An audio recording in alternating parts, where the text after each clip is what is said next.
आपण शरद पवारांच्या खासदारांना संपर्क केला नाही। अखेर राष्ट्रवादीच्या सुनील तटकरे यांच्याकडून आता स्पष्टीकरण देण्यात आलंय। केवळ बदनामी करण्यासाठी अशा प्रकारच्या चर्चा सुरू असल्याचं वक्तव्य सुनील तटकरे यांनी केलंय। गेल्या काही दिवसांपूर्वी सुनील तटकरे यांचं वक्तव्य समोर येत होतं। आपण शरद पवारांच्या खासदारांना संपर्क केल्याचं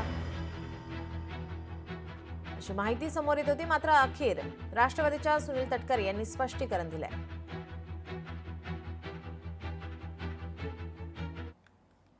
मी स्वतःहून कोणालाही संपर्क केला नाही।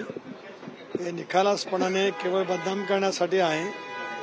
खरं आहे की तिकडच्या खासदारांच्या मध्ये अस्वस्थता आहे। दिल्लीमध्ये लोकसभा अधिवेशनाच्या निमित्ताने महाराष्ट्रातल्या खासदारांची भेट होत असते। त्यामधील काँग्रेसचे खासदार भेटतात, शिवसेनेचे खासदार भेटत असतात, राष्ट्रवादीचे सुद्धा खासदार अनेक वर्ष एकत्रितपणाने काम करत असल्यामुळे त्यांची माझी गाठभेट नक्की त्या ठिकाणी झाली। मी कधीच त्यांना या संदर्भामध्ये मी स्वतःहून विषय काढला नाही किंवा संपर्कही केला नाही। पण माझ्याजवळ किंवा इतरांजवळ कोणी काय वक्तव्य केलेत ती मला माहिती आहे। योग्य वेळेला त्या संदर्भातली माहिती आपल्या मार्फत आम्ही महाराष्ट्राच्या जनतेसमोर ठेवू। लोकशाही मराठी ऐका, पहा, जागरूक रहा।